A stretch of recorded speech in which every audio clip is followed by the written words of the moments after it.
राजस्थान में हैं और राजस्थान के चुनाव में एक ऐसी शख्सियत जिनकी जितनी चर्चा उनकी अपनी पार्टी कर रही है, उससे ज़्यादा नहीं तो उतनी ही चर्चा उनकी विरोधी पार्टी भी कर रही है। हमारे साथ बहुत खास मेहमान हैं, राजस्थान के पूर्व डिप्टी चीफ मिनिस्टर, भारत के पूर्व केंद्रीय मंत्री और कांग्रेस पार्टी के नेता सचिन पायलट जी। जोरदार तालियों से स्वागत करें हमारे मंच पर। सचिन जी, आपका स्वागत है। चुनाव के बीच में आपने समय निकाला खास।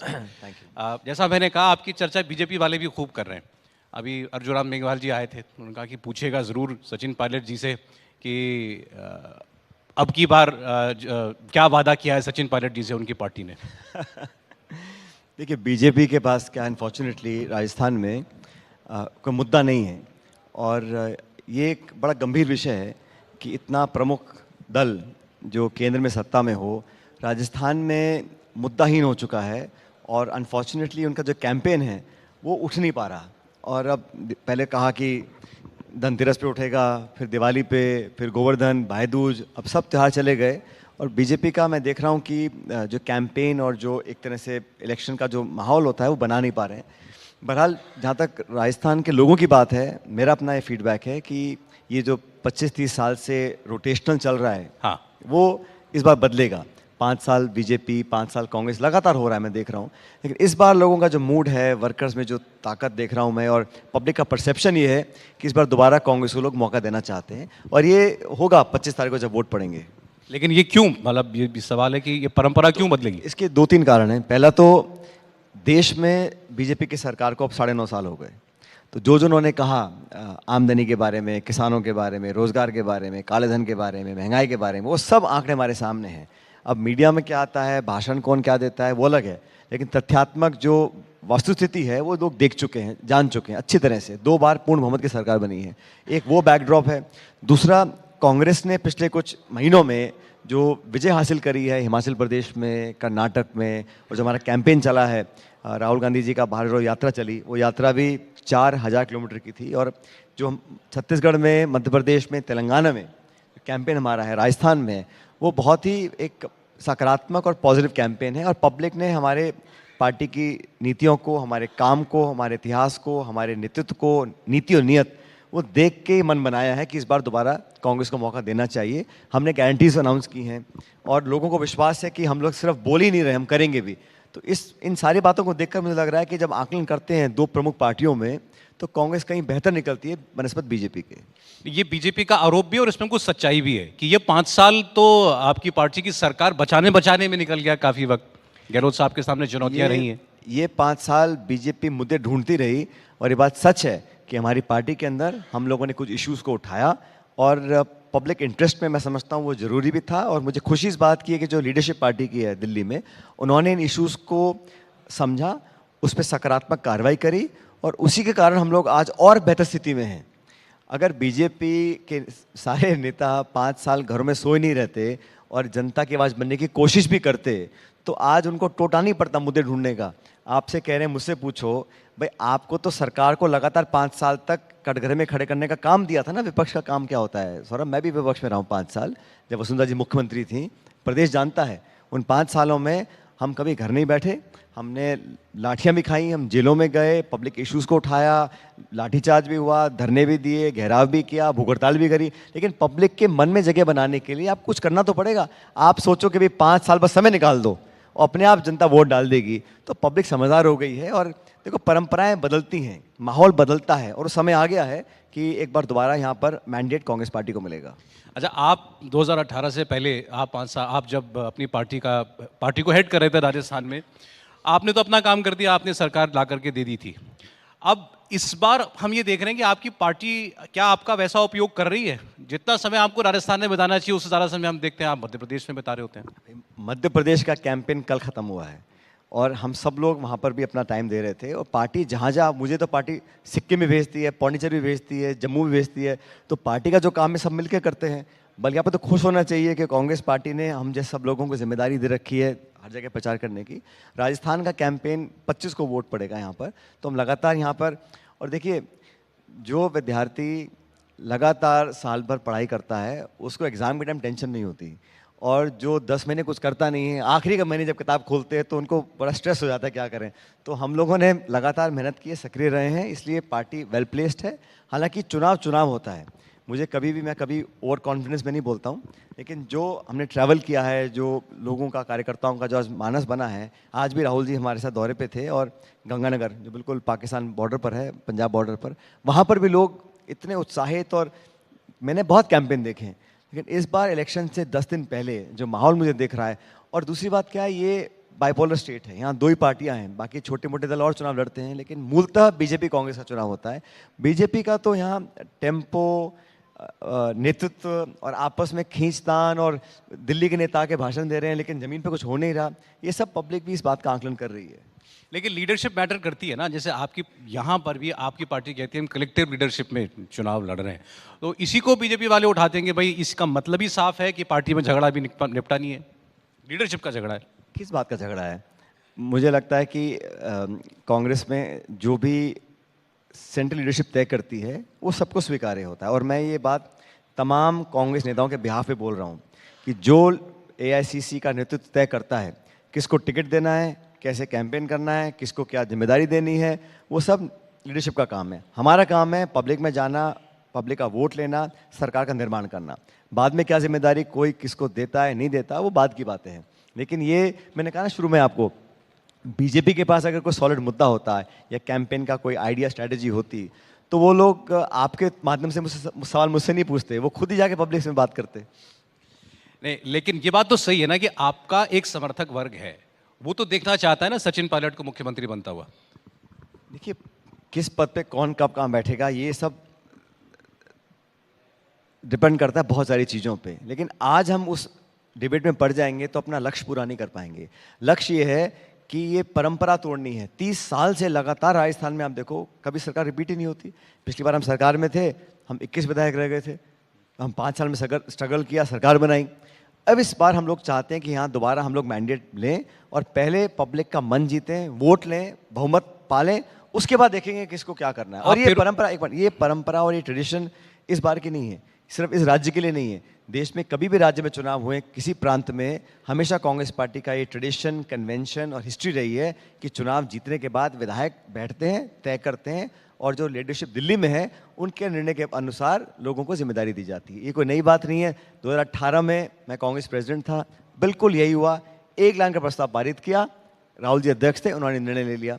23 में ठीक वही होगा जो 18 में हुआ था, निर्णय लेंगे विधायक और आला कमान पे छोड़ेंगे, तो जो निर्णय वो लेंगे वो सबको मान्य होगा। आप अनुशासित कार्यकर्ता की तरह बोल रहे हैं अपनी पार्टी के, लेकिन आप उन लोगों को निराश नहीं कर रहे जो जिन्होंने 2018 में कांग्रेस पार्टी को ये सोच के वोट दिया था कि हम सचिन पायलट को मुख्यमंत्री बनता ऐसा देखेंगे। नहीं होता हमारे, उनको आज ये लगे, आज भी उनको ये सोच रहे होंगे कि भाई हमारा वोट किसके लिए जा रहा है पता नहीं। भाई ऐसा है, मैम हमारी कोई रीजनल पार्टी नहीं है, राष्ट्रीय पार्टी है, और जो वोट मिलता है वो पार्टी को मिलता है, किसी व्यक्ति विशेष को नहीं मिलता।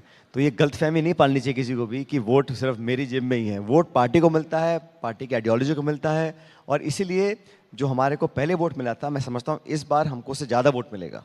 आप इतने हम्बल शब्द बोल रहे हैं, गहलोत साहब ने तो कहा कि ये कुर्सी मुझे छोड़ती ही नहीं, मुख्यमंत्री की कुर्सी। देखिए, मुझे क्या लगता है, अगर हम कुर्सी की बात करते हैं तो कुर्सी इसलिए चाहिए कि जिस दल ने हमको इस लायक बनाया है उस दल की विचारधारा को हम और प्रचलित कर सकें। कुर्सी इसलिए चाहिए कि हम जनसेवा का जो हमने प्रण लिया है उसको पूरा कर सकें। कुर्सी इसलिए चाहिए कि हमें मौका मिले कि हम सत्ता में आके जनसेवा कर सकें। मुझे लगता नहीं कि किसी व्यक्ति को अपने व्यक्तिगत महत्वाकांक्षाओं को पूरा करने के लिए कुर्सी चाहिए होगी। तो मुझे लगता है उन्होंने इस संदर्भ में कहा होगा कि पार्टी को अपना एजेंडा लागू करने के लिए, पार्टी की आइडियोलॉजी को और वाइड स्प्रेड बनाने के लिए हम लोगों को सत्ता चाहिए। ये उनका मुझे लगता है इंटेंशन होगी कहने का। नहीं, वो बड़े कैटेगोरिकल थे कि उन्हें ही नहीं छोड़ रही है। उन्होंने ये नहीं कहा कि मेरी पार्टी को, भाई उनको नहीं छोड़ रही है कुर्सी। तो वो भी हमारी पार्टी के मुख्यमंत्री है ना।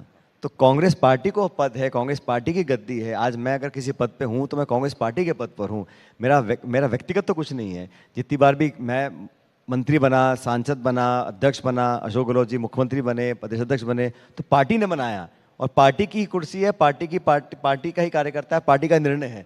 इसमें कोई अंतर्विरोध नहीं है। आपके जो भी इश्यूज रहे, अपनी पार्टी से, राजस्थान की आपकी पार्टी की सरकार से पिछले 5 साल में 2020 से जो चला, वो आपको लगता है उन सब का जवाब मिला आपको? देखिए, एक समय ऐसा आया था जब हमारी सरकार में कोई दलित मंत्री नहीं था 1.5 साल तक। आज हमारी सरकार में 4 दलित मंत्री हैं। हमारी पार्टी के कार्यकर्ताओं ने, जिन्होंने मेरे साथ, हम सब के साथ मिलकर संघर्ष किया 5 साल। आप कल्पना कीजिए, बीजेपी की सरकार बनी 2014 में, मोदी जी को बहुमत मिला।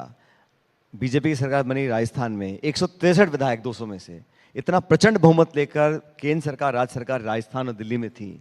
उस समय जिन वर्कर्स ने खून पसीना बहाकर पार्टी को जिंदा रखा और एक एक बूथ पर लड़ाई कर कर हमारा आंकड़ा 21 से हम 5 गुना हो गए। तो जो वो चुनौतीपूर्ण समय था, जब लोग कहते थे कि अब दशकों तक कांग्रेस पार्टी नहीं आएगी, तो उन लोगों ने जिन्होंने पार्टी को पुनर्जीवित किया, उनका मान सम्मान की रक्षा करना हम सबकी जिम्मेदारी है। और मैं चाहता था कि जैसे हर व्यक्ति को, हर कार्यकर्ता को पद नहीं मिल सकता, लेकिन हर कार्यकर्ता को आप पीठ थपथपा सकते हैं, उसकी भागीदारी सुनिश्चित कर सकते हैं, उसको लगे कि सरकार में हमारी भी कुछ उसको सुन रहा है, वो बहुत ज़रूरी है। और मुझे खुशी है कि हाल ही में बहुत सारे कांग्रेस कार्यकर्ताओं को ऐसे पद भी दिए, उनको मान सम्मान भी दिया, जिले में, प्रदेश में। उनको लगना चाहिए कि भाई हमारी भी सरकार है। अगर मुझे मेरे गली मोहल्ले, गांव पंचायत, ढाणी में कोई विकास का काम है या कोई पब्लिक का काम है, वो मैं करा सकता हूँ। तो वो एम्पावरमेंट जो है वर्कर को देना, वो बहुत ज़रूरी था। और मुझे खुशी है कि इन सब इशूज़ पर कांग्रेस पार्टी ने निर्णय लिया और सरकार ने पिछले कुछ महीनों के अंदर लगातार ऐसे बहुत से काम किए जिससे वर्कर्स को कॉन्फिडेंस मिला है।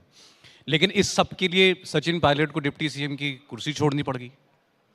देखिए, ये कुर्सी कौन सी है, कौन सी नहीं है, ये महत्वपूर्ण हो सकता है, लेकिन उससे ज़्यादा महत्वपूर्ण ये है कि क्या पब्लिक के दिल और दिमाग में अपनी जगह बना पाए हैं, अपने कामों से, अपने स्टेटमेंट से, अपनी मेहनत से।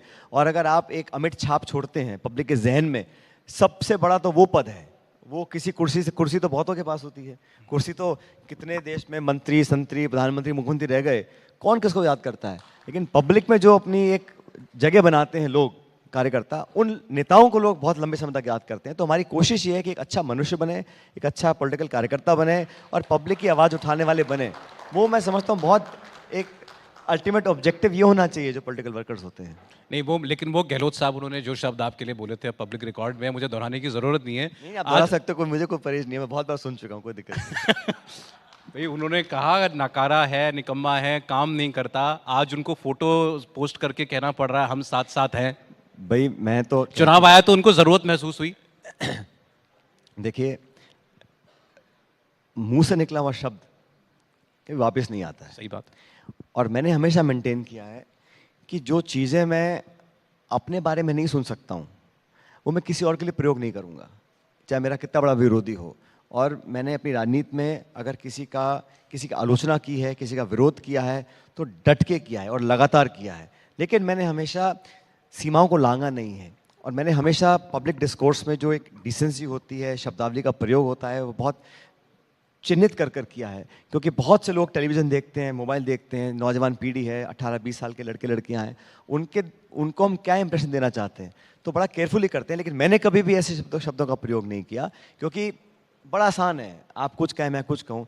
लेकिन मुझे तो 6-8 महीने पहले खड़गे साहब और राहुल जी ने बोला कि माफ़ करो, भूलो, आगे बढ़ो। और आगे इसलिए बढ़ना है क्योंकि चुनाव है, चुनाव में कांग्रेस पार्टी मजबूत हो, देश में एक बेहतर विकल्प हम तैयार कर सकें। और कांग्रेस को मजबूत करने की जिम्मेदारी किसी और की नहीं है, हम ही लोगों की है। और दूसरा, जो समय निकल गया वापस आने वाला नहीं है। अब तो हमें अगली चुनौती का सामना करना है, पार्टी को मजबूत करना है, चुनाव जिताना है, ताकि 24 के चुनाव में हमारी इंडिया अलायंस लोकसभा का चुनाव जीत सके। नहीं, लेकिन माफ करना इतना आसान भी नहीं होता ऐसे शब्दों को। नहीं, मैं देखो, फिर मैं कह रहा हूँ, जो किसने क्या कहा नहीं कहा, उस पर हम दोबारा पूरा ध्यान केंद्रित करेंगे तो उसमें कोई किसी को फ़ायदा नहीं होने वाला है। ठीक है, मैं तो हमेशा कहा, जो मेरे से उम्र में बड़े हैं और मेरे संस्कार भी ऐसे हैं, मेरा पारिवारिक जो मेरी अपब्रिंगिंग है, मेरे पिता फौज में भी रहे और बड़े स्ट्रिक्ट थे, लेकिन जो हम लोगों ने संस्कार ग्रहण किए हैं वो इस प्रकार के हैं कि भाई हम, बड़ा कोई भी हो, कैसा भी हो, उसका आदर करना है। उम्र में जो बड़े होते हैं, इस देश में संस्कृति हमारी ऐसी है हमेशा। और व्यक्तिगत रूप से मैंने हमेशा, मेरे से उम्र में जो बड़ा है उसका मैंने मान सम्मान और हमेशा रिस्पेक्ट दी है, और मैं वो कंटिन्यू करूँगा चाहे कुछ हो जाए। और ये मैं इसलिए नहीं कह रहा हूँ कि मैं टेलीविज़न बोल रहा हूँ, ये मेरा एक काम करने का तरीका, मेरे एक वैल्यू सिस्टम और मेरी एक पॉलिटिक्स इसी के इर्द गिर्द रहती है। नहीं, मैं आपकी इस साफगोई के लिए तारीफ करता हूँ कि आपने मुझसे कहा कि उन शब्दों को आप दोहराना चाहें तो दोहराएं, मुझे कोई क्योंकि आप ऐसा हाँ, डर डर के क्योंकि पूछ रहे थे। मुझे लगा आपको बुरा ना लग जाए भाई कि भाई ये शब्द मैं ऐसा दोहरा है, रहा हूँ। राजनीति में बुरा किस बात का लगता है? हम तो काम पब्लिक के लिए कर रहे हैं, अच्छा बुरा जज जनता करती है, और जो बटन दबता है ना, वही पब्लिक का जजमेंट है। किसी के कहने सुनने से एंकर, टीवी, नेता, कार्यकर्ता, क्या राजनीति में हम पब्लिक जो राय जीते हैं, हमारे बारे में लोग 100 बातें बोलते हैं, कुछ अच्छी, कुछ बुरी, कुछ खट्टी, कुछ मीठी, वो सब सुनते रहते हैं, लेकिन अल्टीमेटली जो जवाबदेही पब्लिक के प्रति होनी चाहिए, जनता अगर आपको पसंद कर रही है, जनता आपका बटन दबा रही है, आपको मान सम्मान दे रही है, और आप उसकी आंख में आंख डालकर आप उसका संवाद करके उसके लिए काम कर सकते हो, तो फिर बाकी सब इरेलीवेंट। नहीं, ये बात मैंने इसलिए उठाई आपसे कि नेता हम लोग देखते हैं, खासकर चुनाव के वक्त सब जानते हैं कि इस नेता की इस नेता से नहीं बनती, फिर वो आएंगे लेकिन वो कहते हैं नहीं ऐसा तो कुछ नहीं है, हमारे संबंध बड़े अच्छे हैं। आपने साफ साफ कहा मुझसे मेरी पार्टी ने कहा माफ कर दो, जो हुआ उसको लेकर के काम करो पार्टी को जिताने के लिए। इसका मतलब ये नहीं कि भाई ये दिखाया जाए कि नहीं सब कुछ बहुत अच्छा नहीं, है। नहीं, कुछ ऐसे घटनाक्रम हुए थे जहां पार्टी के अंदर भी चर्चाएं हुई थी, और जैसा मैंने कहा, अध्यक्ष जी हमारे खड़गे साहब बड़े अनुभवी व्यक्ति हैं, और उन्होंने, राहुल जी ने मुझे कहा और हम सबको कहा कि भाई अब जो टाइम निकल चुका उस पर हम संवाद करें, विवाद करें, डिबेट करते हैं, कुछ निकल के आने वाला नहीं है। हमें चैलेंज इमीडिएटली हमारा लोक विधानसभा के चुनाव है, उस पर ध्यान केंद्रित करना चाहिए, और कोई भी व्यक्ति, एक इंसान पूरे चुनाव, पूरे प्रदेश में किसी को जिता हरा नहीं सकता। और मैं भी अध्यक्ष रहा हूँ, हम सबको साथ लेकर चले तब जीते थे। आज सरकार हमारी है, हम सबको साथ लेकर चलेंगे तभी जीतेंगे। गहलोत साहब ने कभी खेद व्यक्त किया अपने शब्दों पर आपसे? उन्होंने मुझे क्या कहा या मैंने उनको क्या कहा, मैं आपको क्यों बताऊं? मैं उम्मीद कर रहा था इस जवाब की, फिर भी मैंने प्रयत्न किया। चलिए, अब अभी जैसे दूसरा, आपने मैं आपको, क्योंकि आपने मुझसे सवाल पूछा, मेरा व्यक्तिगत किसी से कोई अनबन नहीं है और ना होनी भी चाहिए।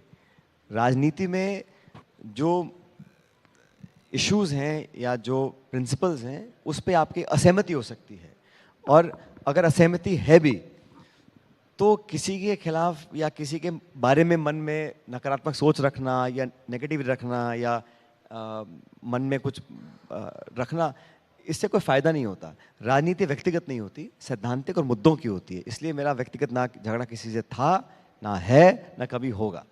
एक सवाल इसी विषय पर, फिर मैं आगे बढ़ता हूं। आपको लगता है कि आपने 2020 में अपने आपके साथी विधायक मानेसर आए थे, आपका जो भी विषय रहा हो, क्या आप वो जो आपने कदम उठाया वो बगावत थी, और क्या वो कदम ठीक था?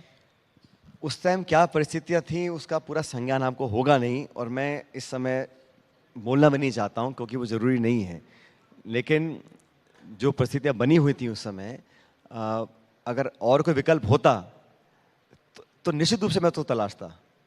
लेकिन जैसे मैंने कहा, जो परिस्थितियां थीं उसके बारे में आपको जानकारी पूरी होगी नहीं, मैं देना नहीं चाहता हूं। इसलिए उस चैप्टर को हम क्लोज करें, क्योंकि उसके बाद भी हम जो अपनी बात लेकर दिल्ली में गए थे, तो उस समय कांग्रेस अध्यक्ष सोनिया गांधी जी थी। उस टाइम अखिल भारतीय कांग्रेस कमेटी ने एक 3 सदस्य कमेटी बनाई थी। उस 3 सदस्य कमेटी ने कुछ रिकमेंडेशंस करी सरकार को, उस पर कार्रवाई हुई, मंत्रिमंडल का विस्तार हुआ, चेयरमैन बोर्ड कॉर्पोरेशन में नियुक्तियां हुई, कुछ हम लोगों ने कोर्स करेक्शंस के इश्यूज बताए थे उस समय, उस पर पार्टी ने कार्रवाई करी, और स्वर्गीय अहमद पटेल जी, वेणुगोपाल जी, अजय माकन जी उस कमेटी के सदस्य थे। तो जब, अगर मैं जो कह रहा था, हम लोग कुछ कह रहे थे, अगर वो उसमें कुछ दम नहीं होता तो पार्टी कमेटी बनाती क्या, और कमेटी बना के लागू करती क्या? उसका लाभ पार्टी को मिला ना अल्टीमेटली। आज चुनाव जा रहे हैं, आज हम मजबूत क्यों हैं? 25 साल में हर बार हम चुनाव सरकार बनाने के बाद हारते हैं, आज हम कह रहे हैं जीत रहे हैं, सब कह रहे हैं, क्यों कह रहे हैं? कुछ तो हम लोगों ने कोर्स करेक्शन किया, कुछ तब्दीली लेकर आए, कुछ काम करने के तरीके में, कुछ आउटलुक में, आउटरीच में, तो आज हम इस मुकाम पे खड़े हैं कि मैं आपको बोल रहा हूं कि हम सरकार बना सकते हैं, बनाएंगे दोबारा। मेरी पार्टी तो आपकी सस्ते में छूट गई थी, उनको सचिन पायलट को मुख्यमंत्री बनाना पड़ता, फिर वहां केवल एक कमेटी बनानी पड़ी। पार्टी से कोई मोल भाव नहीं करता है, जो पार्टी को लगता है कि इंटरेस्ट में है संगठन के, उस काम को करते हैं। हो सकता है किसी की राय कुछ और हो, किसी की कुछ और हो, लेकिन अंत में जो पार्टी का निर्णय लीडरशिप करती है वो सबको स्वीकार्य होता है। प्रधानमंत्री नरेंद्र मोदी ने कहा, क्योंकि अभी आप कह रहे थे बटन दबाने वाली बात, उन्होंने कहा सजा देना आप लोग इस बार, और सजा दीजिएगा कांग्रेस पार्टी को, ऐसे बटन दबाना जैसे फांसी दे रहे हो। देखिए, बटन दबाना तो जमहूरियत में, लोकतंत्र में एक उत्सव होता है, तो बटन तो मैं समझता हूं हमें उल्टा बोलना चाहिए कि बटन दबना चाहिए शाबाशी का, बटन दबना चाहिए प्रोत्साहन का, बटन दबना चाहिए स्वीकृति का। ये नेगेटिव मारना, लटकाना, फांसी देना, मैं इस बात से सहमत नहीं हूँ। बटन दबना चाहिए, एक उम्मीद जगनी चाहिए, एक आशावान व्यक्ति को होना चाहिए, देश में समाज में एक फ्यूचर हमारा कैसे बेहतर हो। और हम लोग हमेशा अगर सकारात्मक चॉइस रखेंगे तो जीवन खुशियों से भरा रहता है। हम नकारात्मक रखेंगे, बदले की भावना रखेंगे, मन में आक्रोश रखेंगे और वो मानसिकता के साथ अगर कुछ काम करेंगे तो उसका कोई लाभ नहीं मिलने वाला है। अब मोदी जी क्यों कहें कि वो गहलोत जी के लिए या कांग्रेस पार्टी के लिए आप वो सकारात्मकता दिखाएं या जनता सकारात्मकता दिखाए? ये मोदी जी क्यों कहेंगे कि वो कांग्रेस पार्टी के लिए नहीं, सकारात्मकता मैं तो कह रहा दिखाएं? हूँ वोट डालने जो जाए उसको भाई अगर आपको मैं पसंद नहीं हूँ, दूसरा व्यक्ति पसंद है, तो आप डालो कि भाई ये व्यक्ति सचिन पायलट से बेहतर उम्मीदवार है, ये बेहतर काम करेगा, इसको खत्म करना है, इसको मारना है। बात तो वही है ना, बटन तो वही दबा रहे हैं आप। लेकिन अगर पॉजिटिव एटीट्यूड रखेंगे, एक आशावान रखेंगे, एक अच्छे मन से वोट डालेंगे तो लोकतंत्र के लिए अच्छा है। जितनी नफरत और नेगेटिविटी कम होगी समाज में उतना बेहतर रहता है। नहीं, सचिन पायलट से उनको कोई नफरत नहीं है मुझे लगता है। आपके खिलाफ तो कभी नहीं बोलते बीजेपी वाले। किनको? आपके खिलाफ बीजेपी वाले कभी नहीं बोलते। अगर मैं ऐसा कुछ करूंगा तो वो छोड़ने वाले हैं क्या? लेकिन मैंने आज तक मौका नहीं दिया करने का। मैं जो करता हूँ डंकी की चोट पे करता हूँ, सबके सामने करता हूँ और मैं पब्लिक की बात करता हूँ। अगर मैं ऐसा कुछ काम करूंगा कल कि वो मेरी आलोचना करें तो करेंगे। चुनाव लड़ रहा हूँ मैं, आप जाके सुनो मेरे क्षेत्र में क्या क्या भाषण दे रहे हैं मेरे बारे में वो। लेकिन चुनाव है, बोलें, क्या दिक्कत है? मुझे कोई दिक्कत नहीं। आप टोंक में मैंने देखा आपकी एक सभा के लिए आपके समर्थक बुलडोजर लेकर के खड़े थे। तो आपकी सभा होने वाली थी, उससे पहले आपके स्वागत के लिए बुलडोजर सड़क पर लगा रखे थे। तो कोई आपकी भी कुछ ऐसा है, वो बुलडोजर नहीं है, वो जेसीबी होती है। जेसीबी बुलडोजर आओ, आजकल सारी ऐसी मशीनें बुलडोजर ही कहलाती हैं। वो एक ये प्रचलन चल गया है राजस्थान में कई जगहों पे कि कुछ लड़के जेसीबी पे बैठ जाते हैं, फिर फूल वूल बरसाते हैं उसमें। ये रिसेंट फिनोमेना है, अभी हाल ही में शुरू हुआ है। लेकिन मेरे यहाँ नहीं, कई जगह होता है, ऐसा नहीं है राजस्थान में, मेरे जिले में हर जगह ऐसा हो रहा है। बीजेपी को बड़ी उम्मीदें, मैं क्योंकि टोंक की बात करने जा रहा था, उस पूरे एरिया के अंदर बीजेपी को लगता है खास करके गुर्जर मतदाताओं के अंदर एक नाराजगी है और वो इस बार कांग्रेस पार्टी के साथ नहीं है। जो चर्चा हमने पीछे भी की कि शायद वो मतदाता वर्ग निराश है कि सचिन पायलट को वो मौका, अपॉर्चुनिटी नहीं दी उनकी पार्टी ने जो मिलनी चाहिए थी। उनको उसमें अपॉर्चुनिटी दिखाई देती है। रमेश बिधूड़ी खास तौर पर टोंक में उनको लगाया गया है कि उस सेगमेंट के बीच में काम करें, गुर्जर मतदाताओं के बीच में काम करें। क्या कहेंगे इस पर? बड़ी अजीब बात है कि दुनिया की सबसे बड़ी पार्टी केंद्र में इतनी ताकत में बैठी है और वो आस लगाए बैठेंगे कौन किससे नाराज होएगा, हमको वोट मिल जाएगी। भाई ये नहीं कह रहे कि हम ये करेंगे, हम वो करेंगे, कह रहे वो उससे नाराज हो जाएगा तो मुझे फ़ायदा मिल जाएगा। तो ये आप समझ लीजिए कितनी सीमित उनकी उम्मीदें हैं और कितना लिमिटेड उनका कैंपेन है। और फिर मैं कह रहा हूँ नेगेटिव कैंपेन। भाई आप अपना एजेंडा बताओ ना, आप बताओ मैं बीजेपी हूँ, मैं राजस्थान में फला चीज़ करूँगा। आज उन्होंने कुछ घोषणाएं करी है, आप सकारात्मक एजेंडा, ब्लूप्रिंट दो, रोड मैप दो, राजस्थान में हम ये करेंगे, हम वो करके दिखाएंगे, मैं मान सकता हूँ। वो फलाना उससे नाराज़ होगा तो मुझे वोट पड़ जाएगा, ये समझ लीजिए कि कितने बैकफुट पर है। बहरहाल पद पोस्ट एक होता है, किसको कब मिलेगा नहीं मिलेगा निर्णय पार्टी का है। लेकिन मैं नहीं मानता हूँ कि कांग्रेस पार्टी का परफॉर्मेंस पहले से खराब होगा, बल्कि बेहतर होगा। और जो उम्मीदें बीजेपी लगा के बैठी है वो उम्मीदें उनकी पूरी होंगी नहीं। आपने बार बार अभी कहा चर्चा में कि पॉजिटिव सोच होनी चाहिए या कैंपेन पॉजिटिव होना चाहिए, चाहे आपके विरोधी की बातें कर रहे हो। गहलोत साहब ने कहा मोदी जी की सोच गंदी है, फासिस्ट है। ये तो पॉजिटिव अप्रोच नहीं है किसी के लिए बात कहना। देखिए, आइडियोलॉजी के बारे में और विचारधारा के बारे में अपनी राय हो सकती है, लेकिन फिर मैं कहता हूँ हर एक के लागू होता है सौरभ जी कि शब्दों का चयन सोच समझ के करना चाहिए। अगर आलोचना भी हमें करनी है, किसी की बुराई भी करनी है, किसी को आईना भी दिखाना है, तो 100 तरीके करने के। लेकिन मैं कहता हूँ ये सब पे लागू होता है। ये दल विशेष की बात नहीं कर रहा हूँ मैं, पूरे पॉलिटिकल जो हमारा एक क्लास है, लोगों के अंदर मन में वो हमें पैदा करना पड़ेगा। कहीं ना कहीं उसमें कमी आ रही है। पॉलिटिशियंस को लोग आज वो नज़र जो 40 साल पहले लोग देखते थे पॉलिटिशियंस को, आज नहीं देखते हैं। उसके जिम्मेदार हम खुद ही तो हैं। तो मैं कह रहा हूँ ये सब के लिए लागू होता है कि अच्छा, अगर आपको आलोचना करनी है या आपको क्रिटिसाइज भी करना है तो संयमित और प्रहार करने चाहिए, तीव्र प्रहार करने चाहिए, लेकिन शब्दों का चयन बहुत इंपॉर्टेंट होता है इस सब्जेक्ट पर। इसीलिए मोदी जी ने कह दिया राहुल गांधी जी के लिए मूर्खों का सरदार, उस बयान की बहुत चर्चा हुई। बोलना चाहिए था, नहीं बोलना चाहिए था। किसी जिम्मेदार विपक्ष के नेता के बारे में अगर आप ऐसी टिप्पणी करेंगे तो फिर क्या उम्मीद करनी चाहिए कि फिर वो भी ऐसा बोलेंगे? फिर ये अंत कहाँ होगा? आप बोलो, मैं बोलूँ, फिर इसमें लग जाएंगे। फिर हम कैसे बात करेंगे? टमाटर प्याज, साग, सब्जी, तेल, पानी की महंगाई की, बेरोजगारी की, शिक्षा की, चिकित्सा की, नौकरी की। तो वो चाहते ही नहीं ना। चक्कर तो ये है, कोई डिबेट ही नहीं करना चाहता कि सिलेंडर गैस का 1100 रुपये का क्यों बिक रहा है, और चुनाव से पहले आपने क्यों घोषणा करी। आप 80 करोड़ लोगों को सब्सिडाइज खाना दे रहे हो, वो रेवड़ी नहीं है। हम किसी बुजुर्ग को पेंशन दे रहे हैं तो वो रेवड़ी है। तो इन बातों पे चर्चा होनी चाहिए ना, डिबेट इस बात पे होनी चाहिए ना कि मैंने इसको फलाना शब्द बोल दिया, उसने मुझे ये बोल दिया, फिर मैं बेचारा बन गया, मेरे को गाली दे दी। ये तो इतने बड़े लोकतंत्र में ये डिबेट के इश्यूज नहीं होने चाहिए। नहीं, लेकिन ये जो गारंटी वाली बातें हैं और अभी 500 रुपए सिलेंडर, ये सब आप लोगों ने भी तो चुनाव के लिए शुरू किया ना। आपका नहीं, कार्ड हमारा कर्नाटक में चला। 18 का जो घोषणा पत्र था उसमें सोशल वेलफेयर को लेके, चिकित्सा, हेल्थ केयर, हमारी जो इंश्योरेंस स्कीम्स हैं, हमारी छात्रवृत्ति है, बहुत पुरानी है।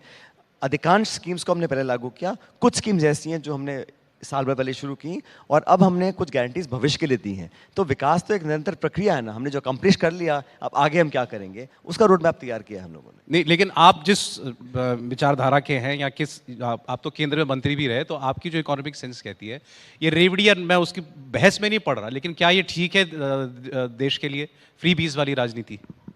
अब फ्री भी क्या है, अगर कोई 80 साल का बुजुर्ग है, उसको 1000-1200 पेंशन महीने की कोई देता है। आपको मालूम अमेरिका में कितनी पेंशन मिलती है, ओल्ड एज पेंशन? यूरोप में कितनी मिलती है? हमारे वो आजकल फैमिलीज अलग अलग रह रही हैं। कोई बुजुर्ग दंपति रह रहे हैं 80-85 साल के, उनके बच्चे पोते साथ में नहीं रह रहे हैं। वो क्यों टकटके लगाए देखते रहे कि कब मेरा पोता नाती मेरे पास आके मुझे कुछ दे के जाएगा। उसकी जेब में अगर 1200 रुपये में डाल देते हैं तो क्या पहाड़ टूट रहा है। और अगर मेरे को टैक्स पेयर्स का पैसा कहीं खर्च करना है तो मैं स्कॉलरशिप दूं, पेंशन दूं, महिलाओं गृहिणियों की जेब में कुछ पैसा डालूं, वो बेहतर है, या लाखों करोड़ मैं कुछ उद्योगपतियों के माफ़ कर दूं पैसा? तो ये निर्णय मेरा है कि मेरी प्रायोरिटी क्या है। तो ये वेलफेयर अगर प्रोग्राम किसी की ज़रूरतमंद को हम देते हैं तो उसको उतना नेगेटिव नहीं लेना चाहिए, क्योंकि ये संपत्ति किसी व्यक्ति की नहीं है, पूरे देश की है, टैक्स पेयर्स का पैसा है। हाँ, उसमें लीकेज ना हो, उसका मिसयूज़ ना हो, उसकी लोग उसको वेस्ट ना करें। लेकिन जो ज़रूरतमंद तबका है, अगर उसकी आर्थिक मदद हम करते हैं, इसमें मैं समझता हूँ कोई बुराई नहीं है। और जैसा आपने शुरू में कहा कि बीजेपी करती है तो वो कहते हैं ये तो है वेलफेयर स्कीम। योगी क्या नाम, यूपी के जो मुख्यमंत्री करते हैं तो कहते हैं बहुत अच्छा काम है, ये तो पुण्य कमा रहे हैं। और हम लोग को करते हैं वो तो आप रेवड़ी बांट रहे हो। तो ये तो दोहरा मापदंड है ना। और मैं मानता हूँ जितनी बड़ी इकोनॉमी बनती है, चाहे चीन है, चाहे अमेरिका है, चाहे इंग्लैंड है, वहाँ पर सोशल वेलफेयर स्कीम ज़्यादा होती हैं, क्योंकि wealthier countries can afford to pay more. अगर हमारे पास साधन नहीं है, आज से 25 साल पहले कोई सब्सिडी नहीं देते थे, पैसे नहीं थे सरकार। आज हमारे पास साधन है, तो पहला अधिकार किसका है? जो गरीबी रेखा के नीचे है, या वो जो साल के 5 करोड़ रुपए कमा रहे हैं। तो मैं समझता हूँ ये जो खाई बड़ी है अमीर गरीब की, ये बहुत चिंता का विषय है। पिछले 10 सालों में इतने गैप बढ़ गया है, जो अमीर हैं इतने अमीर हो गए और गरीब इतने गरीब हो गए, उनको 2 जून की रोटी नसीब नहीं हो रही है। तो उस गैप को टापना भी हम सबकी सामूहिक जिम्मेदारी बनती है। नहीं, अभी तक तो देखिए पार्टीज जो हैं वो गैस का सिलेंडर या अलग अलग चीज़ें वो फ्री देने की बात कहती थी, गारंटी देती थी। मोदी जी ने तो कहा कि आपको पुण्य कमाने की गारंटी भी मिल रही है। आप मुझे वोट देते हैं, मैं राशन देता हूँ 80 करोड़ लोगों को, वो मुझे आशीर्वाद देते हैं, वो आशीर्वाद आपको मिलता है। मैं लोगों को पानी पिलाता हूँ, हर घर नल से योजना पहुँचाता हूँ, उसका आपको मिलेगा पुण्य। ये मैं जो होता है ना भाई, सरकार पब्लिक चुनती है, सरकार कलेक्टिव रिस्पॉन्सिबिलिटी होती है, एक पॉलिसी होती है। और अगर आप सरकार का दायित्व होता है जन सेवा करना, किसी पे कोई एहसान नहीं कर रहे हैं। अगर हम लोग कल किसी की मदद कर रहे हैं तो किसी पे एहसान थोड़ी ना कर रहे हैं। हमको चुनाव इसलिए गया है कि आप बिजली दो, सड़क दो, पानी दो, आर्थिक मदद दो, शिक्षा दो, छात्रवृत्ति दो, पेंशन दो। ये सरकार का काम है। सरकार का काम थोड़ा ना फाइल पे साइन करना है, भाषण देना। पब्लिक के जीवन को बेहतर बनाना, सुरक्षा देना, महिलाओं को संरक्षण देना, ये सब। अब इसमें आप कहो कि ये पुण्य का काम है, तो है भाई, जन सेवा तो पुण्य का काम है। लेकिन उसके नाम पर आप वोट मांगो तो अपनी परफॉर्मेंस और रिपोर्ट कार्ड के आधार में मांगना चाहिए। एक विषय जो आपने भी उठाया विषय, वो भारतीय जनता पार्टी उठाती है भ्रष्टाचार का, जिस पर आपकी पार्टी कहती है कि एजेंसीज का दुरुपयोग है। अब ये तो दोधारी तलवार है भाई, एजेंसी है तो कार्रवाई किसी पर तो करेगी, फिर वो पार्टी चिल्लाएगी कि ये किस पे करेगी। आप आंकड़ा देख लीजिए, 95% छापे नोटिस ईडी के विपक्षी नेताओं में पड़े हैं, विपक्षी लोगों के ऊपर। ऐसा हो सकता है कि पूरे देश में भाजपा का कोई नेता, कोई अधिकारी, कार्यकर्ता भ्रष्ट नहीं हो? ऐसा संभव है क्या? और 95% जो अटैक हुआ है नोटिस का, रेड्स का, छापों का, वो तमाम विरोधी नेताओं के लोगों पे हुआ है। तो लोग समझ रहे हैं ना, ये मतलब देखो, एक अति होती है। आप कार्रवाई करो, कौन मना कर रहा है? करप्शन को कौन एक्सेप्ट कर सकता है?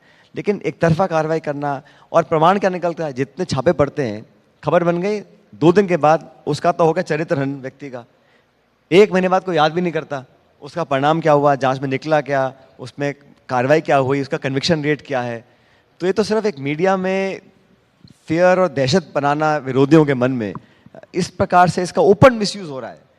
देखो थोड़ा बहुत हो सकता है पहले कभी किसी ने किया हो, लेकिन अभी तो बिल्कुल ओपन है, पब्लिक भी समझ गई है, पब्लिक बहुत समझदार है। अगर अब जैसे राजस्थान में ईडी ने कुछ छापे मारे, सबको पता है कि ये सिर्फ पॉलिटिकली मोटिवेटेड काम था। या मुख्यमंत्री के बेटे को समन किया या आप पीसीसी चीफ के घर पर छापे पड़े तो आप लोग कहेंगे कि वो मोटिवेटेड थे? 5 साल तक सब सो रहे थे। अगर आप पे प्रमाण थे तो मैंने तो कभी देखा नहीं ईडी ने कोई स्टेटमेंट इशू किया हो या कोई तथ्य आया हो सामने, खबर आ गई और खबर दब गई, और एक्शन ईडी लेती है और सफाई बीजेपी देती है। और ये चुनाव के कोड ऑफ कंडक्ट लगने के बाद हो रहा है।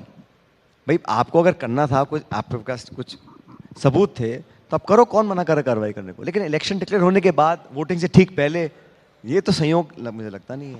जहां सबूत गवाह साहब सब पकड़े वहां भी आपने बोला मोटिवेटेड है। वो 5 करोड़ 5.5 करोड़ रुपए छत्तीसगढ़ में पकड़ा गया कि ये चीफ मिनिस्टर के लिए था। जहां पे तथ्य है, प्रमाण है, सबूत, एविडेंस है, वहां तो कार्रवाई करे, कोई दिक्कत नहीं है, कौन रोक रहा है आपको करने के लिए। लेकिन ऐसा नहीं हो सकता ना कि सिर्फ कार्रवाई एक तरफा हो या इलेक्शन के ठीक पहले हो या सिर्फ विपक्ष के लोगों के ऊपर हो। उससे लोगों के जहन में डाउट्स क्रिएट होते हैं कि ये निष्पक्ष कार्रवाई है कि नहीं है। 500 करोड़ रुपए छत्तीसगढ़ के चीफ मिनिस्टर को पहुंचाया, ऐसा आरोप लगाया ईडी ने प्रेस रिलीज में जारी करके। आरोप लगाया है ना, आरोप लगाया। अब पड़ जाएंगे वोट 17 तारीख को, फिर देखते कब उसका आरोप का कब कोर्ट में जाता है, कब तथ्य निकल कर आते हैं। उनका तो काम है बस माहौल बनाना चुनाव से पहले। लेकिन ये जो एजेंसीज हैं, इसका दुरुपयोग मैं नहीं कह रहा हूँ सिर्फ, लेकिन देश में आम चर्चा ये है कि इसका दुरुपयोग हो रहा है। ये सारे सवाल अभी कानून मंत्री थे तो हमने उनसे पूछे और यही बात भी कही कि भाई लोग भी देखना चाहते हैं कि आप जिस पर आरोप लगाते हैं वो साबित भी होता है कि नहीं होता, कोई जांच सिरे तक पहुंचे। तो उन्होंने कहा देर लगती है, जैसे रॉबर्ट वाड्रा का केस है, पुराना केस है, तो अभी भी एजेंसी काम कर रही है अपना, इसका मतलब थोड़ी कि रॉबर्ट वाड्रा को क्लीन चिट मिल गई है। उनका कहना वक्त लगता है एजेंसीज के काम में। ये उनका कहना हो सकता है, लेकिन मैं आपको बता रहा हूँ जो पब्लिक का परसेप्शन है।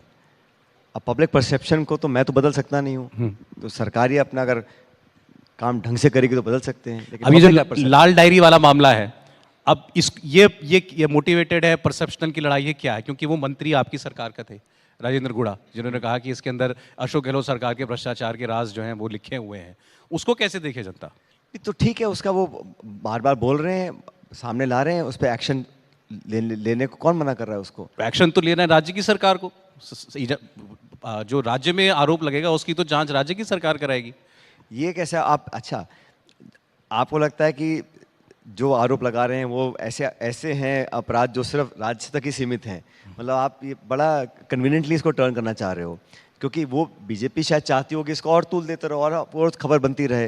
लेकिन ये देखो ऐसा है, ये सब बातें आप कर रहे हो चर्चा एक डिबेट के अंदर, पब्लिक में मैसेज साफ साफ है कि सारी सेंट्रल एजेंसीज का कहीं ना कहीं दुरुपयोग हो रहा है। इसको आप एक्सेप्ट करो या मत करो, पब्लिक इस बात को मानती है।